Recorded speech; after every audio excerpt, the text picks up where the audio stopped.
Hola a todos, soy Tomás.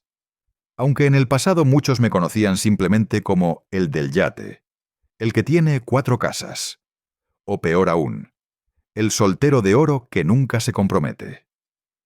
Pero esta historia no va de fama, ni de negocios. Va de algo mucho más raro de encontrar, una conexión real. Todo comenzó una mañana cualquiera. Nada especial en el calendario, nada que presagiara que mi vida iba a cambiar. Había salido de una reunión aburrida con unos socios y decidí darme un respiro. Me metí en una pequeña cafetería de barrio que ni siquiera tenía logo luminoso. Olía a pan tostado y a café recién molido, de ese que parece acariciar el alma. Me senté cerca de la ventana con mi móvil, fingiendo estar ocupado, pero en realidad estaba medio harto de todo. Y entonces la vi. Ella entró con paso rápido, cargando una mochila, una bolsa de compras y una expresión agotada pero hermosa. Su cabello estaba recogido de manera informal y llevaba una camiseta sencilla, sin maquillaje ni joyas, pero con una elegancia que no se podía comprar. Saludó con cariño al camarero, pidió lo de siempre, según entendí, y se sentó en una mesa con una libreta. No me miró, ni una sola vez, y eso fue lo más impactante. Yo estaba acostumbrado a las miradas, a las sonrisas forzadas, a la atención interesada, pero ella, nada. Me volví invisible. Dato curioso, el café fue una bebida prohibida en varios momentos históricos por ser considerado demasiado estimulante para el alma. Historians still debate whether esa prohibición era por razones religiosas, o simplemente porque los reyes no soportaban el insomnio.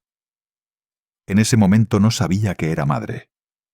No sabía que su vida estaba llena de sacrificios ni que, en unos meses, estaría regalándome el tipo de felicidad que ni todo mi dinero había podido comprar. Pero algo dentro de mí, algo muy profundo, me dijo que esa mujer no era como las demás. No era parte del mundo que conocía. Y yo necesitaba más de eso. Así que volví al día siguiente. Volví al día siguiente. Y al otro. Ya no era casualidad. El camarero incluso empezó a saludarme con una sonrisa cómplice. Me pedía lo mismo. Café negro, sin azúcar, sin crema. Yo odiaba el café negro, pero por algún motivo me parecía coherente con el ambiente. Y con ella.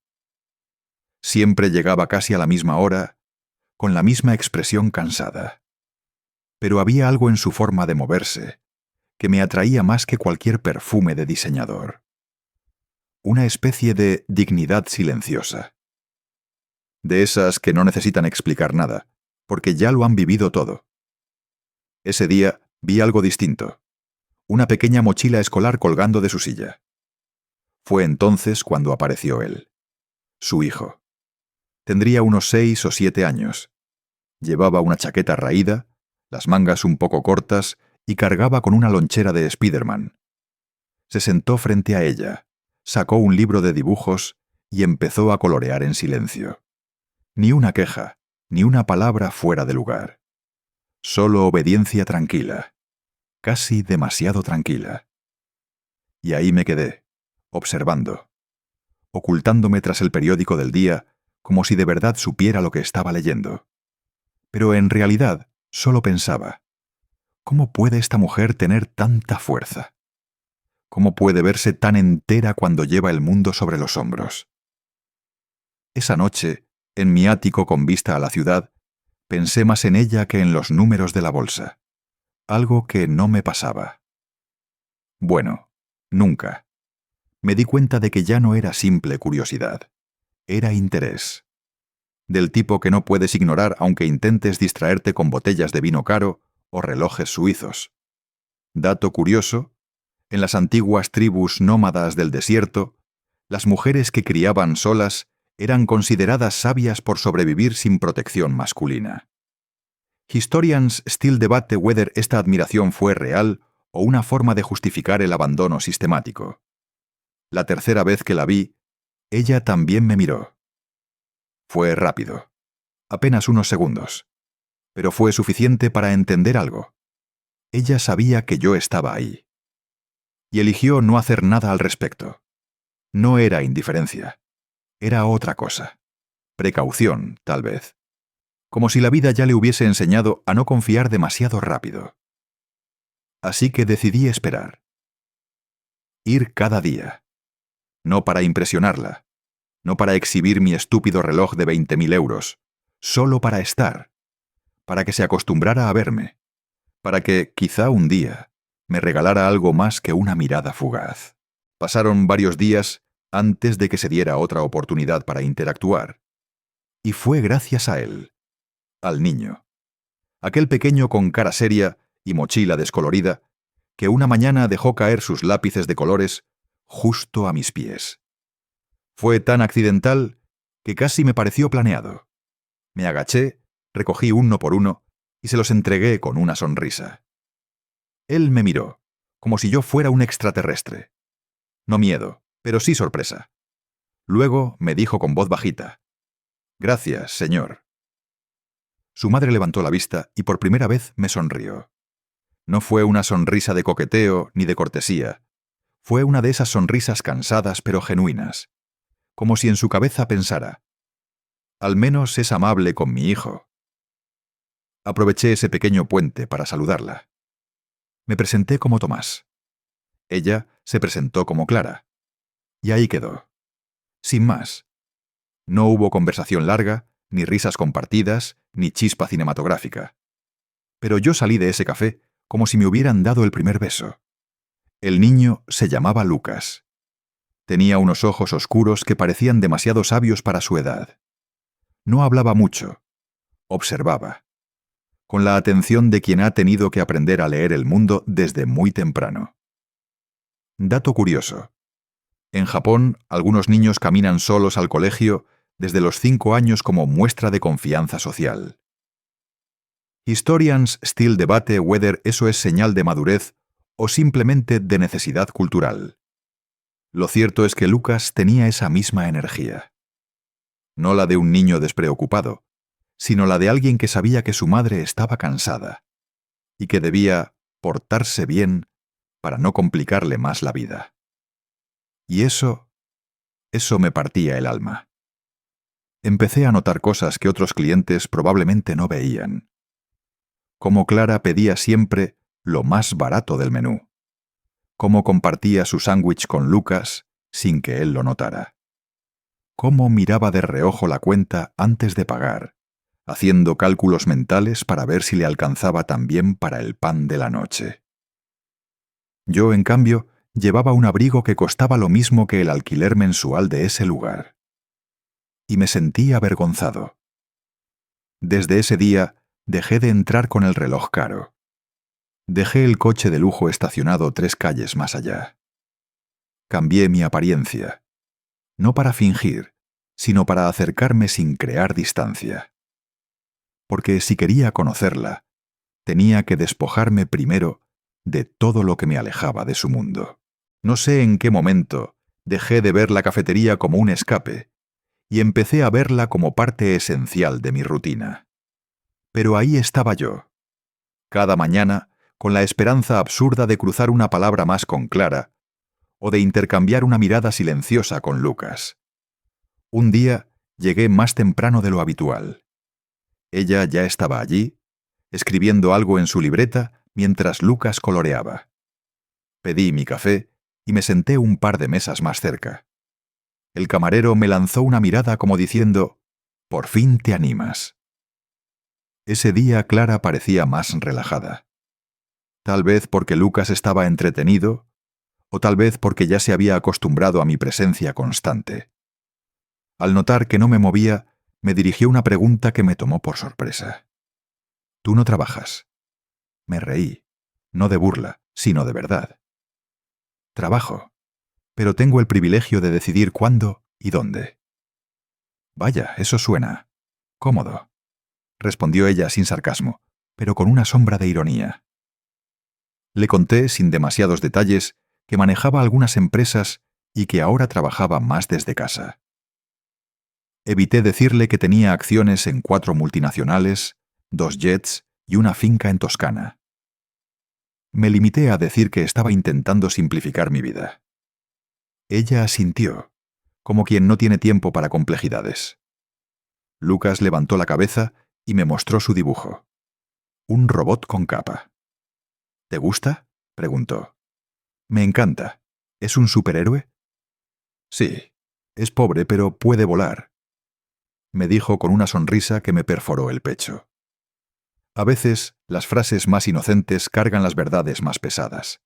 Dato curioso. Durante la Edad Media, muchos cuentos de héroes empezaban con un niño pobre destinado a algo grande. Historians still debate whether esas historias eran esperanza colectiva o solo fantasías para sobrevivir la miseria. Yo ya estaba completamente enganchado. No a Clara como conquista, ni a Lucas como caso especial, sino a esa sensación de haber encontrado algo real, algo que no me pedía nada, que no sabía quién era yo realmente, y que por eso mismo me hacía querer ser alguien mejor. Comencé a buscar formas de quedarme más tiempo. Fingía responder correos que no existían, hacía llamadas vacías, incluso pedía otro café, aunque ya no lo soportaba. Una vez, Clara se levantó para ir al baño y me pidió, sin pensarlo, que vigilara a Lucas. Solo eso. Pero ese gesto, esa mínima confianza, fue como si me hubiera entregado un tesoro. Me sentí útil, presente, necesario. Lucas me preguntó si yo tenía hijos. Le dije que no. Me miró un segundo, ladeando la cabeza. ¿Y por qué no? Buena pregunta, le dije. Supongo que estaba esperando conocer a alguien especial. Él asintió, como si entendiera más de lo que decía. Luego volvió a su dibujo. Ese día supe que, sin buscarlo, me estaba metiendo en algo mucho más profundo que una amistad casual. Una mañana, Clara no apareció. Llegué a la cafetería con la misma emoción rutinaria, pedí mi café, me senté en mi mesa y esperé. Pasaron 15 minutos. Luego 30. Miré la puerta como si esperarla hiciera que se abriera mágicamente. Pero no pasó. Ni rastro de ella, ni de Lucas. La ausencia pesaba más que cualquier presencia. El camarero me preguntó si quería lo de siempre. Asentí, pero cuando me lo trajo, no probé ni un sorbo. Mi mente estaba repitiendo todas las posibilidades. ¿Estaba enferma? ¿Pasó algo con el niño? ¿La echaron de su trabajo? Me fui sin terminar el café y caminé por las calles cercanas como un detective sin pistas. No sabía dónde vivía, ni siquiera su apellido. Y eso, de pronto, me golpeó con fuerza. Lo poco que sabía realmente de ella, pese a todo lo que sentía. Dato curioso, en el Renacimiento, los nobles enamorados a veces pasaban años escribiendo poemas a mujeres cuyos nombres ni siquiera conocían. Historians still debate whether eso era romanticismo puro o simplemente obsesión idealizada. Al tercer día de ausencia, la preocupación se convirtió en necesidad. Volví a la cafetería, esta vez decidido a preguntar. Me acerqué al camarero, ya sin rodeos. Disculpa, ¿sabes algo de la mujer que siempre venía con su hijo? Clara. Él me miró con cautela. Luego bajó la voz. No sé mucho, solo que trabaja en una tintorería por aquí. La vi una vez con el uniforme. ¿Por qué? Solo me preocupa que le haya pasado algo.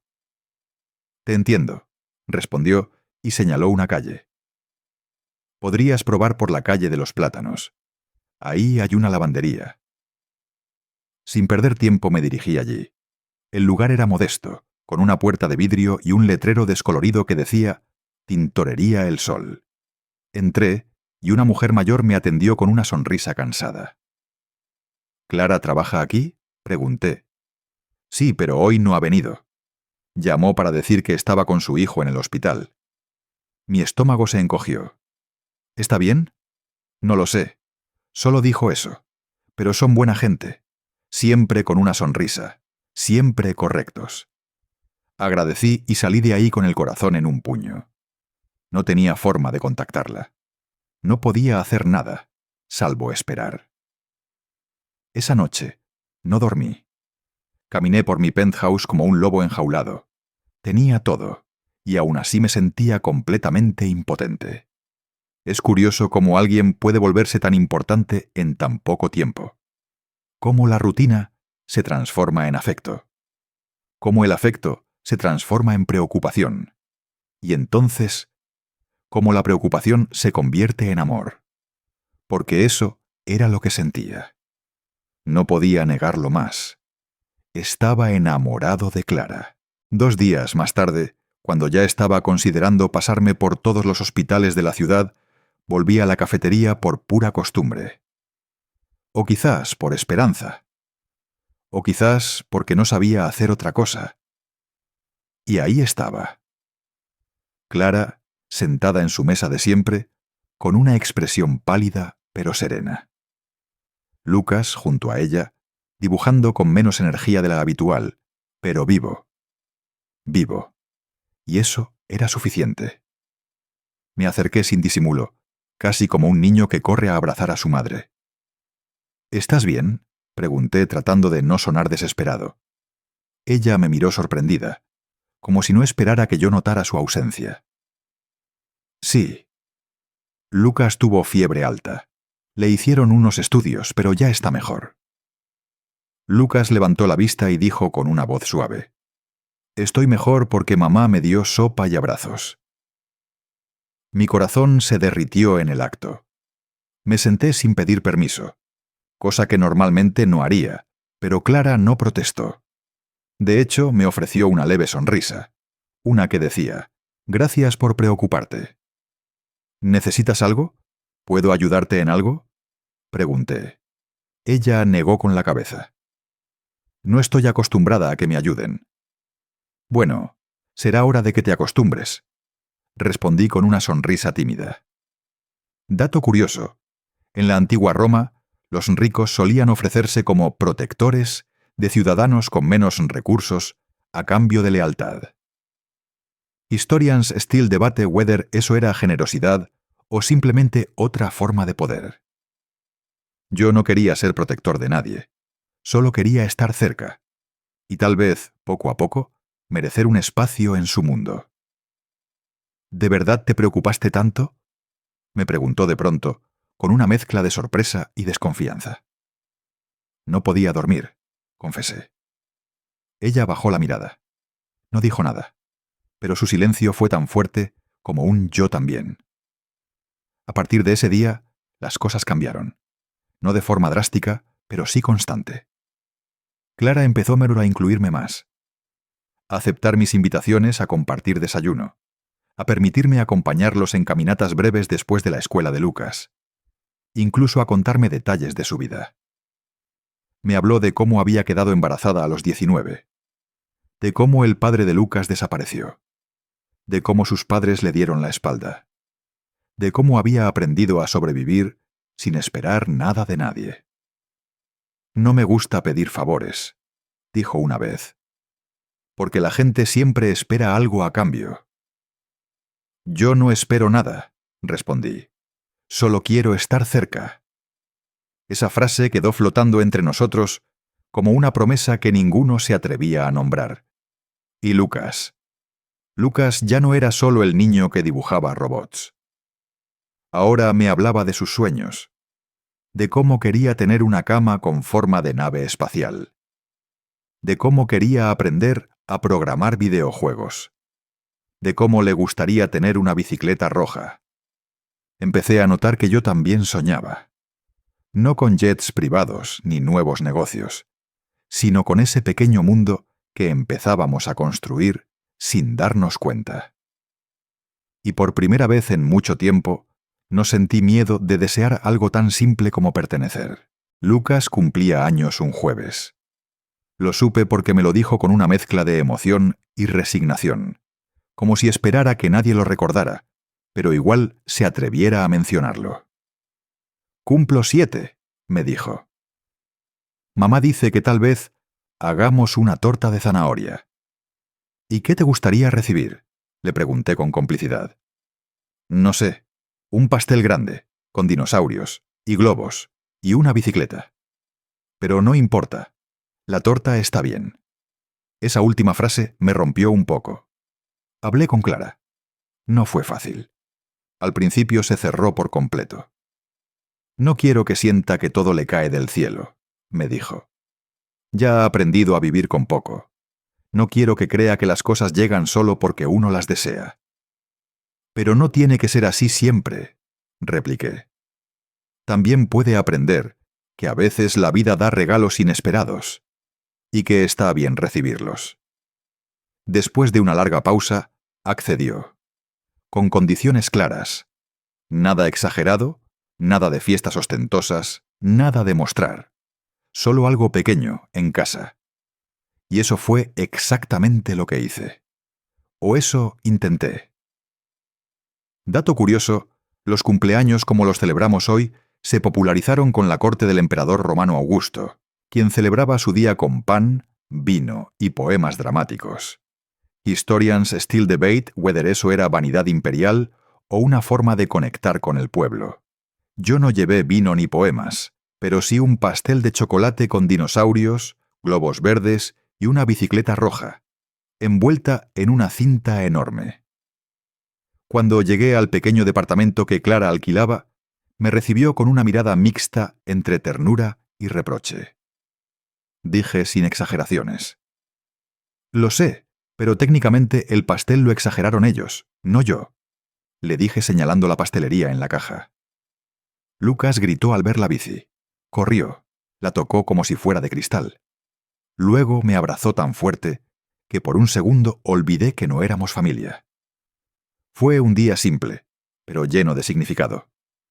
Jugamos, comimos torta, vimos una película vieja de superhéroes y Clara incluso se permitió reír más de una vez. Una risa suave, sin filtros, que hacía que el mundo se sintiera bien. Esa noche, al irme, Lucas me despidió con un «gracias» bajito, mientras se acurrucaba con su madre en el sofá. Y Clara, ya en la puerta, me dijo algo que no esperaba.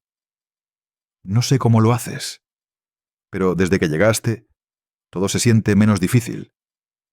Me quedé ahí sin saber qué decir, porque lo sentía igual, porque tal vez, cuando uno tiene tanto y de pronto descubre lo que realmente vale, ya no puede volver atrás.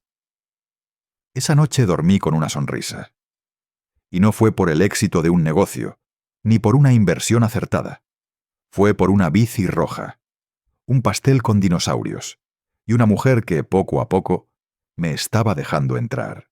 Los días siguientes fueron un torbellino de pequeñas rutinas compartidas. Clara y yo nos volvimos cómplices en las tareas diarias: hacer la compra, preparar la comida, ayudar a Lucas con sus deberes. No era la vida de lujos que yo estaba acostumbrado, ni mucho menos, pero había una autenticidad que no había experimentado en años.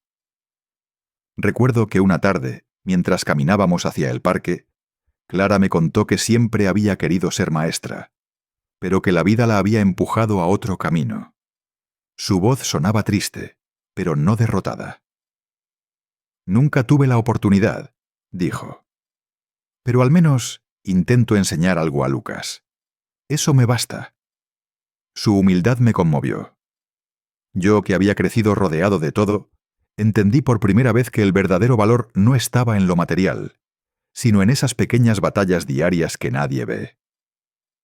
Dato curioso: en Japón existe una palabra ikigai, que significa razón para vivir. Historians still debate whether encontrar el ikigai puede realmente prolongar la vida o si es solo un mito cultural. Le pregunté cuál era su ikigai, y sin dudarlo dijo: Lucas y su sonrisa. Me quedé en silencio, admirando esa respuesta simple y profunda. Esa tarde, mientras Lucas jugaba, Clara y yo compartimos un momento de silencio cómodo. Sin palabras, solo la sensación de estar presentes. No todo fue perfecto. Hubo momentos incómodos, como cuando discutimos sobre mis intentos de ayudar con dinero. Clara se ponía rígida, insistiendo en que podía manejarlo sola. Pero yo insistía, porque no podía apartar la mano cuando veía que luchaba sola. «¿Sabes?», me dijo una vez, «a veces me siento como un barco a la deriva, pero tu llegada es como una cuerda que me ata a la orilla». Esa imagen me quedó grabada. Un barco perdido, buscando tierra firme. No podía evitar pensar que yo también me sentía un poco así. Perdido, a pesar de todo. Nos reímos cuando Lucas intentó usar una expresión que escuchó en la televisión. «Eres un crack». No tenía idea de lo que significaba, pero lo repetía con tanta pasión que nos contagió la alegría. Y mientras caminábamos de regreso a casa, Clara tomó mi mano sin avisar. No fue un gesto dramático ni forzado. Fue simplemente un momento. Uno de esos que te hacen saber que ya no estás solo. Una noche, mientras lavábamos los platos juntos, Clara me miró con una expresión que nunca le había visto antes. No era tristeza ni felicidad. Era algo en medio, como si cargara con una decisión pesada. «Tengo que decirte algo», susurró. Dejé el trapo de cocina a un lado y la miré, serio. En mi cabeza, 1000 escenarios posibles comenzaron a girar, como una ruleta de ansiedad. «No soy buena con estas cosas», continuó. «Pero necesito que sepas que lo que estás haciendo por nosotros no es algo que tome a la ligera. Me asusta». «¿Te asusta estar bien?», pregunté con suavidad. «Me asusta perderlo», respondió sin rodeos, y lo entendí. Cuando has vivido demasiado tiempo sin depender de nadie, la estabilidad parece una trampa, como si en cualquier momento fuera a desaparecer, y volver a la caída doliera el doble. Le tomé la mano. No le prometí el cielo ni la eternidad. Solo dije, «Estoy aquí. Y mañana también». Ella respiró hondo, cerró los ojos por un instante, y me creyó. Dato curioso, el cerebro humano está programado para reaccionar con más intensidad al miedo a perder que al placer de ganar. Historians still debate whether esta aversión a la pérdida es lo que nos hace más conservadores emocionalmente con la edad. Lucas irrumpió en la cocina con un dibujo en la mano. Era una familia. Un niño, una mujer y un hombre alto con barba. «Yo», me señaló con orgullo. «Eres tú», dijo. «¿Te gusta?». No pude responder. Solo asentí mientras tragaba un nudo en la garganta. Ese dibujo lo guardé como si fuera una obra de arte, porque en cierta forma lo era. Esa semana llevamos a Lucas al zoológico. Fue idea mía, pero Clara aceptó. Y aunque al principio parecía incómoda, terminó riendo al ver cómo Lucas corría de un animal a otro, fascinado por los elefantes. «¿Sabías que los elefantes pueden reconocerse en un espejo?», le dije. «¿Y tú?», me preguntó ella, medio en broma. «Todavía estoy averiguando a quién veo», le respondí honesto. El día terminó con helado, derritiéndose en las manos de Lucas, y una foto que alguien nos tomó. Los tres sonriendo. Clara me permitió publicarla en mis redes, sin etiquetas, sin nombres, solo una sonrisa compartida. Esa noche, mientras Lucas dormía, Clara y yo nos sentamos en silencio frente al ventilador, que hacía un ruido hipnótico. Sin palabras, nos acercamos. El primer beso no fue apasionado ni de película. Fue tímido, cuidadoso, pero real. «No sé en qué nos estamos metiendo», susurró. «Lo descubriré contigo», le respondí. Y así, sin grandes fuegos artificiales, el amor encontró su forma de colarse en nuestras vidas. Poco a poco. Como la brisa que entra por la ventana sin pedir permiso. Desde ese primer beso, las cosas no cambiaron de golpe. No hubo melodía de fondo ni luces mágicas.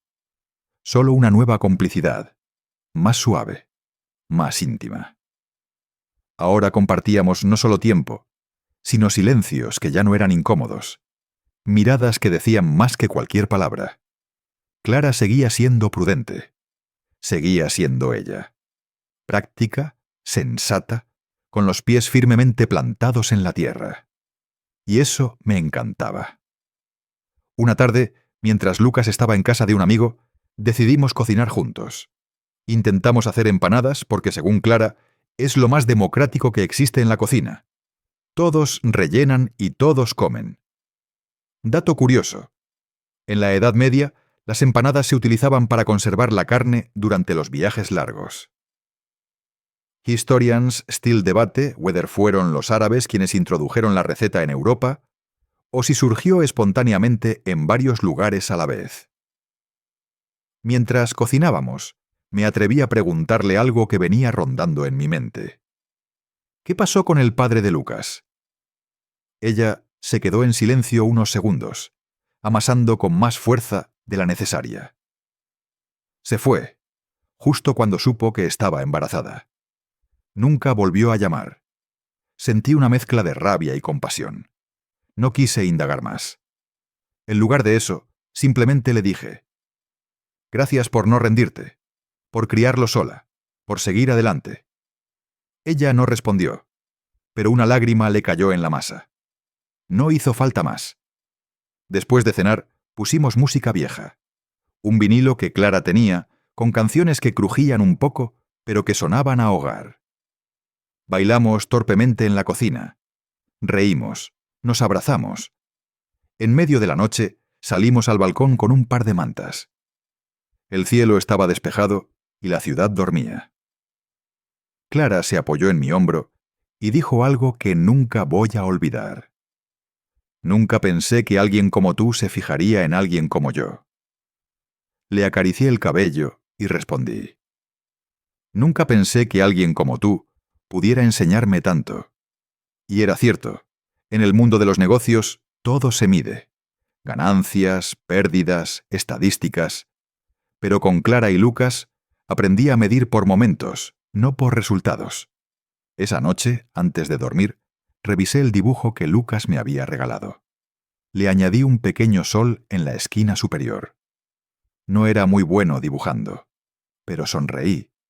Por primera vez en mucho tiempo, ya no tenía miedo del futuro, porque, aunque incierto, ya no lo enfrentaba solo. Un domingo cualquiera, mientras desayunábamos pan tostado con mermelada casera, Lucas anunció algo con la naturalidad de quien lanza una bomba sin saberlo. En la escuela preguntaron si teníamos papá. Yo les dije que sí, que ahora tengo uno, pero no sé tu apellido. Clara casi se atraganta con el café. Yo, por dentro, no sabía si reír o llorar. «¿Y qué les dijiste exactamente?», le pregunté. «Que eras el novio de mamá y que me llevas al zoológico», dijo con una sonrisa orgullosa. Clara se puso colorada. Yo le di un beso en la frente a Lucas y le respondí: «Mi apellido es Delgado. Si te sirve, puedes usarlo cuando quieras». No dijimos nada más, pero ese «cuando quieras» quedó flotando en el aire como un pacto silencioso. Dato curioso. En Islandia los apellidos no son hereditarios. En su lugar, se usan patronímicos. Por ejemplo, el hijo de John se apellidaría Johnson. Historians still debate whether esta tradición debería mantenerse en la era moderna, cuando muchas familias ya no siguen estructuras convencionales. Clara se fue al trabajo esa tarde, y yo me quedé solo con Lucas. Jugamos videojuegos, hicimos una torre absurda con sillas y cojines, y al final terminamos viendo una película vieja de aventuras. En algún momento, Lucas se quedó dormido sobre mi hombro. Yo lo cubrí con una manta y simplemente lo observé. Era curioso cómo alguien tan pequeño podía llenar tanto espacio en mi vida. Cuando Clara volvió, me encontró en silencio. Me senté con ella en el sofá y hablamos largo rato. Le conté sobre mi familia, mis miedos y mi decisión de alejarme de la empresa temporalmente. «No quiero perder esto por estar demasiado ocupado con lo otro», le dije. «Y si eso significa dejar algunos tratos en pausa, lo haré». Clara parecía no creer lo que oía. ¿Estás diciendo que vas a dejar millones por esto? No estoy dejándolos. Estoy invirtiendo en algo más valioso. Ella no respondió, pero me tomó la mano. Y por primera vez, no la soltó. A veces no hacen falta grandes gestos para construir una familia. Solo presencia constante, paciencia y amor que no presume. Esa noche, cuando apagué las luces, Lucas murmuró medio dormido: «Buenas noches, papá». Mi corazón dio un vuelco. Me quedé en silencio, mirando el techo, con una sonrisa tonta que no se me borró en toda la noche. La mañana siguiente, desperté antes que todos. Caminé en silencio por el departamento, como si fuera nuevo para mí. La cocina olía a café viejo.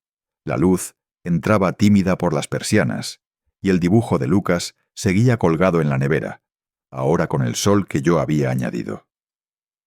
Me serví una taza, me senté en el balcón, y por primera vez en años, no pensé en dinero. Pensé en desayuno, en llevar a Lucas al parque, en ver a Clara reírse sin tener que preocuparse por las cuentas del mes. Pensé simplemente en estar. Cuando Clara se despertó, la vi caminar hacia mí en bata, medio dormida, con el cabello alborotado. Se apoyó en el marco de la puerta y dijo: «¿Te ves distinto?» «¿Distinto cómo?» «Menos multimillonario, más real». «Debe ser el café sin espuma», bromeé. Dato curioso: el café fue prohibido en la Meca, en el siglo XVI, porque se consideraba una bebida que promovía la rebelión social. Historians still debate whether esa censura fue por razones religiosas o por miedo al poder de reunión que generaban las cafeterías.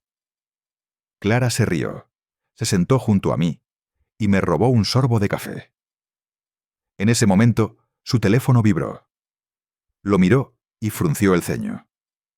«¿Todo bien?», pregunté. «Mi jefe necesita que cubra un turno extra, otra vez». La vi debatirse internamente. No quería dejar a Lucas, tampoco quería que yo pensara que era dependiente de mí. Entonces, sin pensarlo mucho, dije: «¿Y si dejas ese trabajo?». Ella me miró como si le hubiese propuesto mudarnos a Marte. «No lo digo como capricho. Digo que si tú quisieras, podrías enfocarte en otra cosa. Algo que realmente te guste. Yo puedo ayudarte a empezar». ¿Y qué haría yo sin trabajo? Vivir, crear, ser feliz. Ella no respondió, pero más tarde, esa noche, me mostró una libreta llena de bocetos, diseños de ropa infantil, colores, ideas y una pequeña firma al final: «By Clara». «Esto es lo que siempre quise hacer», susurró, «pero nunca tuve con qué». «Ahora tienes», le dije. «Y no me refiero al dinero». Esa noche brindamos con jugo de naranja. Porque así eran nuestros festejos, simples, casi invisibles, pero nuestros. Lucas interrumpió la celebración con un dibujo nuevo.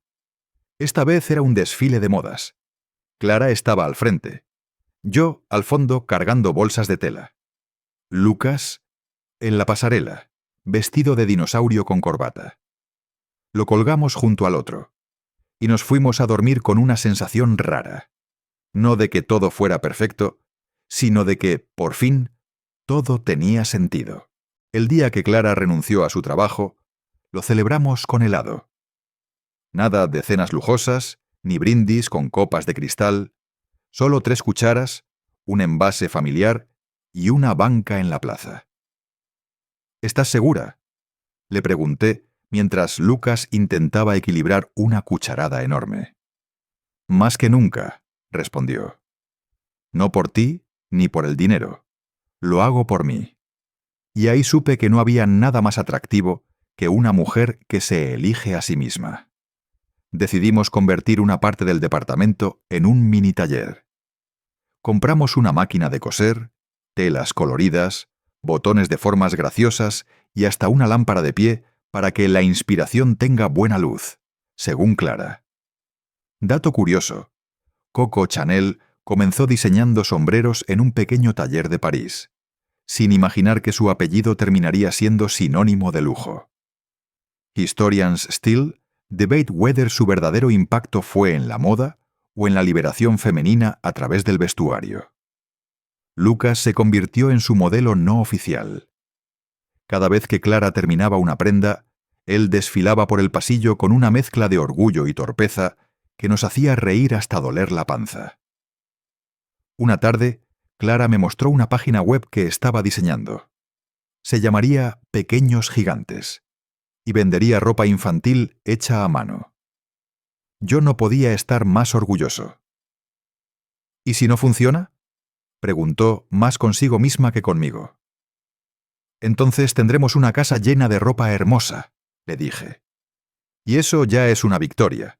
No le prometí éxito, le prometí compañía, apoyo, paciencia, porque entendí que los grandes gestos no salvan relaciones. Los pequeños, constantes y sinceros, sí. Aquella noche, Lucas se durmió temprano. Clara y yo nos sentamos en el suelo del taller, rodeados de retazos de tela, y simplemente hablamos. Me contó cómo, de niña, soñaba con tener su propia tienda. Cómo cortaba ropa vieja para hacerle vestidos a sus muñecas. Cómo se burlaban de ella por coser en vez de salir a jugar. Ahora entiendo que no estaba escapando del mundo, me dijo. Estaba construyendo el mío. La miré y pensé, yo también estoy construyendo uno. Y tú eres el plano. Antes de dormir, Clara me abrazó más fuerte que de costumbre. Gracias por no querer cambiarme, por solo empujarme a volar. No te empujé, le dije en voz baja. Solo caminé a tu lado hasta que te diste cuenta de que ya tenías alas. Los primeros pedidos de Pequeños Gigantes llegaron más rápido de lo que esperábamos. Una mamá en Zaragoza compró un vestido con estampado de jirafas. Otra en Valencia pidió 3 camisetas personalizadas con los nombres de sus mellizos. Clara lloró con cada nueva notificación. Lucas, por supuesto, creyó que la fama ya nos había alcanzado. ¿Entonces ya somos ricos?, preguntó mientras comía cereales directamente de la caja. No todavía, respondí con una sonrisa. Pero somos felices, que es más raro. Dato curioso, en Bután el país mide su desarrollo no con el PIB, sino con la felicidad nacional bruta, un índice que incluye salud, educación y bienestar espiritual. Historians still debate whether este modelo es sostenible a largo plazo en un mundo capitalista. Con cada paquete que enviábamos, Clara incluía una nota escrita a mano. Pequeños mensajes como «hecho con amor» o «gracias por vestir a tus hijos con sueños». La clientela comenzó a responder, no solo con fotos de los niños usando la ropa, sino con cartas, dibujos y agradecimientos sinceros. «Estoy haciendo algo real», me dijo una noche mientras doblaba una prenda. «Siempre lo estuviste haciendo», le respondí, «solo que ahora el mundo lo ve». En medio de ese caos bonito, comencé a notar algo en mí. Una necesidad de aferrarme a ese ritmo lento, cotidiano, lleno de sentido. Ya no revisaba mis cuentas cada mañana. Ya no pensaba en fusiones ni en acciones. Empecé a tomar decisiones no por rentabilidad, sino por propósito. Un día, en una reunión con mi abogado, le dije que iba a donar el 25% de mi fortuna a proyectos sociales, especialmente a madres solteras emprendedoras. ¿Estás seguro?, me preguntó con cara de susto. Estoy más que seguro, le dije. Estoy enamorado, y eso cambia la forma en que uno ve todo. Clara no supo de eso hasta semanas después. Cuando se lo conté, simplemente me abrazó. No lloró, no me agradeció. Solo me abrazó como quien sabe que, a veces, las palabras sobran. Lucas ya no me llamaba a ese señor. A veces me decía papá sin pensarlo, como quien ha hecho las paces con su historia y decide empezar un nuevo capítulo sin rencor. Una noche, mientras lo arropaba, me preguntó, ¿te vas a quedar con nosotros para siempre? Si ustedes me dejan, sí, le respondí. Entonces sí. porque mamá dice que contigo dormimos mejor. Y ahí entendí que tal vez ese era mi verdadero legado. No edificios, no inversiones, no relojes caros, sino ser el motivo por el que alguien duerme tranquilo. Era domingo, de esos que huelen a tostadas quemadas, dibujos animados y risas que se cuelan por debajo de las puertas. Clara preparaba pancakes. Lucas usaba un delantal que decía «Chef en entrenamiento». Yo simplemente los observaba desde el marco de la puerta, como si mirara una escena prestada que no me pertenecía del todo. Pero sí me pertenecía, porque la había elegido. ¿Sabes?, dijo Clara mientras volteaba un pancake con estilo profesional. Nunca pensé que alguien como tú se quedaría por tanto tiempo. ¿Alguien como yo? Sí, multimillonario, ocupado, con jets privados y reuniones importantes. Ya no soy ese tipo, respondí cogiendo un trozo de masa cruda del borde. ¿Y qué tipo eres ahora? Uno que prefiere estar aquí, robando masa de pancakes, que cerrando acuerdos en Dubái. Dato curioso. En Japón existe una tradición llamada forest bathing, baño de bosque, en la que las personas caminan en silencio entre árboles para reconectarse con su paz interior. Historians still debate whether este hábito realmente tiene beneficios clínicos, pero la mayoría coincide en que calma el alma. Después del desayuno, fuimos al parque. Clara llevó su libreta de bocetos, Lucas su pelota. Yo solo llevé ganas de estar presente. En el césped, Lucas me preguntó si podíamos construir una casa en un árbol. Le dije que no teníamos un árbol en nuestro balcón. Me miró con cara de «eso es un detalle menor». Luego dijo «podemos hacerla en el alma». Y sinceramente no supe qué responderle, porque tenía razón. Habíamos construido una casa sin paredes, sin techo, pero con cimientos fuertes. Un hogar. Más tarde, ya en casa, Clara me tomó de la mano y me dijo: «No me diste lo que creí necesitar. Me diste lo que jamás imaginé tener. Tranquilidad». Me quedé en silencio, porque había algo sagrado en esa confesión. Algo que no necesitaba ser devuelto con palabras, sino con permanencia. Esa noche, Lucas se durmió entre nosotros, como solía hacer cuando tenía miedo. Pero ya no tenía miedo. Solo costumbre. Y eso también era hermoso. Apagué la luz, miré a Clara y susurré: ¿y si mañana no hiciéramos nada? Perfecto. Podemos repetir este nada 1000 veces más. Y así lo hicimos.